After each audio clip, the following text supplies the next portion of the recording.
Well, hello and welcome back to another episode of Voice of the Rings. I'm your hosting guide, Zollin Ironshield, and this is a Lord of the Rings RiseToWar. I have been uprooted. Bummer! So here's what's been going on right now in RiseToWar. A little update on the season again. We're a bit outnumbered. You might have saw my update from a few days ago, which was actually technically a few weeks ago when I released it. I like to release them delayed slightly for privacy reasons for our group, right? Hope you're having a great and wonderful day in Middle Earth. Don't forget to like and subscribe if you do like RiseToWar or any Lord of the Rings content. We do a lot of Lord of the Rings games on this channel, so that's what we do, and we have a blast with it.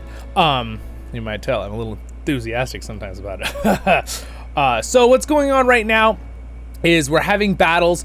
Pretty much it's the whole server. There's basically one little kingdom up here, and this our allied group, and basically what's happening is we're having some PvP. They said they wouldn't take our ring, but they have moved all the way up to basically our base, which is a lot of them are saying, so I've had a lot of conversations with a lot of my friends here on the server. Some of them I know from Yeet and stuff. So pretty much the leader of Yeet said just the one fellowship of Otter is fighting us. But unfortunately, our three fellowships in our group, a lot of people have gone kind of AFK, rightfully so. It's kind of like when the two big kingdoms grouped into the black one, there was actually a third kingdom here. It pretty much was, we were really outnumbered even when we had everyone playing. But now a lot of people aren't playing, unfortunately. And that kind of happens in this game. People are like, yeah, okay, well, next season, here we go. They just wait it out kind of thing. I have not given up. I have been battling like crazy. Here's my rolls that I didn't see me get anything good. Oh, I got a letter. Well, not a letter. Respect item. In the form of a letter. Oh. I was actually up here. I defended this area for a very long time. We're still holding this area. Remember that original deal when I had that whole video about it? Well, on the bright side, most people are respecting that now. And we've kept this area, so that's nice. Remember I made that comment in that other video about that one, what not to do as a player? Well, last laugh, haha. Of course, who knows, someone might take this, but pretty much everyone is wonderful in this season. It's been really fun. So again, a lot of people just want to have PvP now, and they've been thinking, we're a little confused why they've like blown into our last 3 spots, because honestly we're at the point where we'd like to just keep our ring, which they already told us, the Black Kingdom already agreed they wanted us to keep it. So things change, who knows? I'll give you updates, but we should keep it. So basically we're just having battling here. Unfortunately they did uproot me, which is kind of a bummer. So where did I even get put? Where am I? Interesting. I'm in the middle of the Blue Kingdom. Well, I guess I will make some craziness for the Blue Kingdom. Take some tiles here before I'm able to move again. But anyway, yeah, it's been a little hard. Originally, we were a pretty big kingdom, right? I'll tell you the quick update of that again. I'm going to make this a pretty short video. Our friends, Step and a couple of theirs, they were a pretty big kingdom, and then Chaos was, and then Yeet and Otter were a big kingdom, and then Blue has like 3 big ones too. They've got YOLO here, and a few other ones. I forget what their other kingdom's name is, Bomb, and a couple other ones. A little bit of a bummer because, and then Serve was a part of Chaos's kingdom.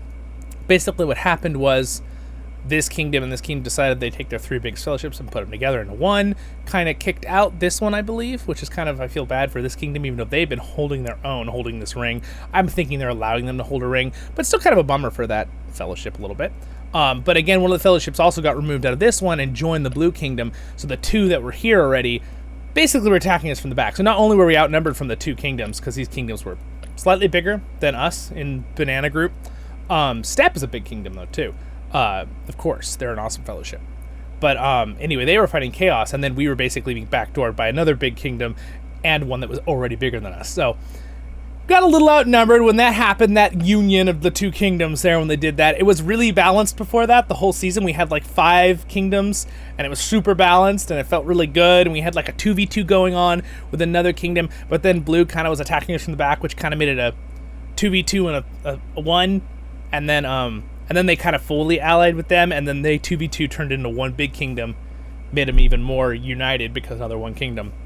So quite outnumbered in that way. All right, so that's kind of the story of that. Again, it's a game, that's part of the game. I'm not really sad about it or whatever. It's a little bit of a bummer, right? because it felt really balanced before, and I actually have some friends over in Yeet who actually said that to me too. They're like, yeah, it felt a little more balanced before that group union, but I guess I just wanted to really make sure that they won the first prize. But again, they're all really nice, so. And so it's nice they're going to say they keep our ring. We'll see. I hope they let us keep our ring. I'd also like it if they'd let us keep a couple places. I kind of thought they were going to let us keep Lamadon, or Lamedon. I like Lamadon, I think is the way you're supposed to say it, though. And Langstrand and stuff. I thought that we'd be able to keep these regions and then maybe make some PvP spots right here and maybe up on one of these tunnels.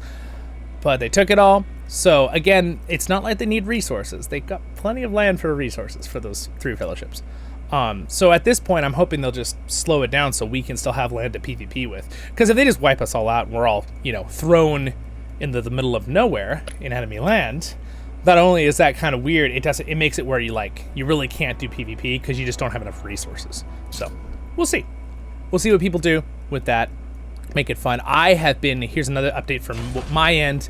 I have 550,000 merit, so I'm doing pretty good this season. I've had some great battles. I have some really cool reports. I'm going to do some report videos where I might explain some more details on how to review reports and stuff for a little bit more of more in-depth videos on RiseToWar for some of you guys out there. So I've been doing here my battle. I made my own little chat with just me, and I've been putting all my battle reports in it so that we can go through and see some really good battles, right? So as you can see here, I did pretty good in this one.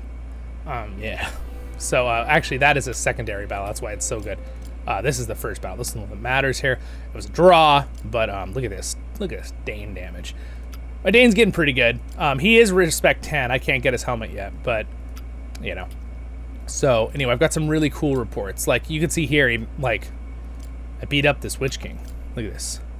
He took, I did 214. He took 280,000, killed 4,500 troops. Yeah.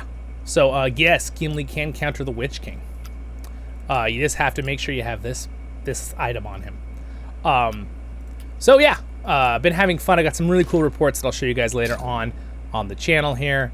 And we will continue on. I am going to do some other cool videos today as well with this video, so you'll see lots of more videos coming out. I'm going to do some more Lotro Tale as well. If you don't know, if you're my RiseToWar fans, if you haven't seen my Lotro Tale series or my guides, or you don't play Lotro, you should check that out too if you're a Lord of the Rings fan.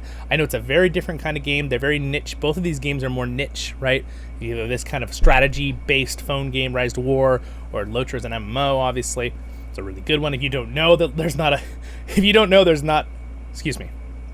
Words are important, you guys, especially when you don't say them backwards. If you didn't know that there is a Lotro MMO, is what I was trying to say, you should check it out, because it's actually really well done. It is the most respectful video game to Tolkien that I've ever played. And again, there are some amazing Lord of the Rings games out there, right? I also did a review on the Gollum game. Unfortunately, that game's pretty much, it would be a lie to say it didn't flop. It kind of flopped because it just so glitchy for most people. I didn't actually have that many glitches with the game, and I actually thought the story was really well done in the Gollum game for being made up fiction, right? So again, two different things, right? Fan lore. RiseToWar doesn't really go into fan lore that much. They've got a little bit. You can see me and Veyron's video we did on the actual respect. I don't know if you guys know this, but if you look at your commanders, there's actually a cool little side thing. There's a little button down there in the bottom where you can go to this little book here, and then you can click this tab here, and there's actually like lore who they're connected to. There's a little story. They usually are pretty good. I haven't read through all of them. If you guys want me to do more of those with some voiceovers, reading them in RiseToWar, I will, because that's kind of what our channel does here. We do a lot of voiceovers, right? Voice of the Rings. And then, of course, we do different Lord of the Rings games and Tolkien content. We're going to be doing more lore videos, too. Anyway, side note, for my RiseToWar people, you're like, okay, that's a lot of info that's not RiseToWar. I know. But yeah, so anyway, that's what's going on. I'm very happy that we've been able to hold certain areas, and it's been really fun. And again, I had so much combat in this tunnel. I kept fighting in this area for so long, but unfortunately, we lost a lot of our tiles because of it, right? So anyway, ooh, look at all this. Look at all this wonderful gold, though. So that's what's been going on anyway in RiseToWar. For a little update there on how we're doing. Again, I'm going to have some fun taking some tiles here. They're going to be like, how did he get there? I'm going to be like, well, the game just stuck me in the middle of your lands, so sorry, guys. Again, yeah. There's some people I know. I've met a couple people. It's been really fun. In RiseToWar here. Oh, right here. Alex. Here, Alex. It's going good, Alex. Our fighting is going good. So Alex is actually someone I've played with in the past. I think we were in Fire together for a few seasons. We can actually probably look where he was with me. He was back at season 1 with me. I think me and him may have been on the same server in season 1 as well. I don't know. Has he played every season with me? I don't know. He's played a lot of them. Good job. Aluvatar. Love this little dwarf. Thank you, my friend. Thank you. I also remember this person. I think we played in the past together too. So anyway, it's been really fun to have so many people I know this season on the enemy side and on our side. Again, opponents, right? No one, I don't really consider anybody enemies. And, you know, like as in like, oh, I hate that person. No. Everyone's really nice. Again, one thing I notice, if you get a season where everyone's just playing to have fun and strategize and battle, and it's not like, you know, they're doing vendettas and, you know, at each other, it's such a nice server if that's not happening. If people are like, oh, this guy's horrible, and they're like lying about people, like I did in that one video, what not to do, that's not fun. That's not ever fun. So, but anyway, it's been a really good season. Granted, it's kind of a bummer. I'm probably going to end up getting the, I've obviously gotten a lot of my gold ones here, but I'm going to get the Defender one, hopefully, right? But that's how it goes, right? Can't win them all. And honestly, even if you're high, like, we'll probably get this one. We'll probably just get the Challenger one with just the shield. All right. Unfortunately, because the way it is, I don't know if you watched my other video where I talked about this in the previous update video. I talked about at the end of the video. I kind of would like the Rings of Power. I really love the Kings of Men game mode, but I would love it if they made it where get Regional Lord was maybe 1 or 2 rings. So right now, to get that, everyone has to have you have to have 3 rings, and there's only 8 on the map, which means only technically 2 fellowships could get the 2nd place, and then you have to have to have Dumbledore to get 1st place. And I think that's totally fair. I think that should always be the thing to get 1st place. But I think that there should be more of a way that later kingdoms are like, okay, well, we want to let those people get 2nd too. Let's let them have another ring, you know, at the end of the season. I think it'd be nice if like 3 or 4 kingdoms could get the 2nd place reward, and then just only 1 gets that 1st place reward. And then, you know, there's other smaller ones, 3 or 4, they can get the 3rd place or whatever. Because again, if you're someone who follows this game and knows this game, there's several rewards types. Traveler is basically you didn't do anything. You were just in the season. You literally did nothing, okay? Some people do that. They'll join a season just so they can just not play, but they can get on daily and do the roll. So I understand if someone has that for that reason. Totally makes sense. Explorer, basically just level up your ring. You have to just have a couple tiles. Again, very easy to get. So I think what I'm saying here with the breakdown of this is that what they need to do is they need to make the breakdown where the top spot, very hard to get, it's only one group can get it, one kingdom.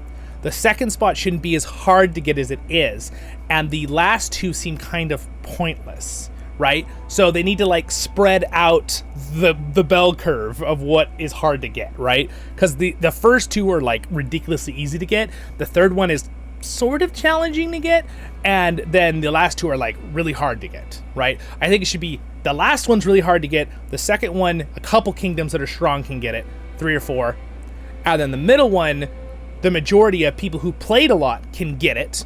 Explorer should be a little harder to get. You know, maybe instead of just ring power, you also need to, you know, do like maybe have one of the rings of power, right? Or or maybe not just ring power. Maybe you have to have like, you know, 200,000 merit or something. And then Traveler can just be you played, right, in the season. I think that's how it should be. I think they should. What do you guys think on that? I'd love to hear your thoughts on that. Again, I think this should always be just whoever has the Ring of Power, Dumbledore, that should get 1st place no matter what. But I think the level of the basically Ring of Powers level, which again, if I show you this one more time, the Ring of Power is this one right here. Your kingdom occupies 3 of them. I think it should be 2. I think it should be 2 if they're going to have only 8 rings on the map, because then you can have the ability to get Dumbledore in 2. And basically these points down here at the bottom, all you do is instead of occupying 3 or more and you get 100, you occupy 2 or more, get 100. And this one, and if you occupy 1, you get 50 instead of 2. Right? Easy fix in that area. I think that would be a nice little update, me personally. I like how they do the contributing, where you get points based on what levels you're in. I think that Again, this is another thing with the distribution. I think that maybe the one that's this should be 1 to 100, and this one should be like 100 to 250. I think maybe would be a nice little distribute, so there's a little bit more at the top there for people to be able to earn these points, since it's basically just fighting points. Because what's happening is people in 1 to 50 are pretty much either the people that just play literally constantly, which I'm one of those people. I've been playing a lot the last month. And look I'm still in, where am I at? I'm at 98. Okay, so, but you can see up here, some people who are whales or just play constantly. Again, I would probably say that a lot of these people are very, very strong, as in whale players. So I think that maybe making this 1 to 100, it's no skin off the teeth of the people at the top still. They still are the top 50, but then people below that who are still strong players, play a lot, maybe they're free to play, could still have a chance to get this more points. That's just a thought, because again, it doesn't hurt anyone. I think competition is good, and I absolutely think we shouldn't like lower the bar, as in like, you know, makes it easier, so then the people in the first, it makes it easier for them too. I still think people should be able to get there. I just think the reward thing, it should get to the point where people can still enjoy themselves with the game and earn rewards that are free if you play a lot, right? But again, a lot of people are not going to be able to reach these numbers in the top 50, even if they're free to play, if they're fighting people who are whales and spend a lot of the money. Again, this is all between your teammates and your kingdom, right, and your fellowship, so it's not really, but again, I think that would be kind of a nice update, personally. Yeah, so anyway, I like that they've been telling us the actual days on how long things will last. I think that's good. Shows you what you can get. And again, another reason why the required title Kings of Men, which is, of course, the first place, only them, or they, whoever wins at that point, can get that particular item. But then anyone else can buy these, and I like it that they move them down, usually. Now, I don't know if they've moved the carved dragon tooth down at all. It's a really good item. I think it'd be cool if they always moved one item down and added a new one, but I think they usually do it when there's new items. Anyway. All right, my friends. So anyway, that is kind of my covering of this season. Some thoughts there at the end. I've liked some of the updates they've done, and it's been a fun season so far, but I want to just give you a little update. Have a great and wonderful day in Middle-earth, and thank you so much to my Patreons for their support. Subscribe button's right there next to Middle-earth on the right. Next episodes. Over there's Lotra Tail. Check them all out. Have a great day in Middle-earth. Stay happy, my friends. And again, we'll do some more battle reports in this game in the future as well. But I have to balance all the different content I put on the channel because we do lots of fun Lord of the Rings stuff here. Baruch Hazad, Kuzad Emenya. See you in the next one, my friends.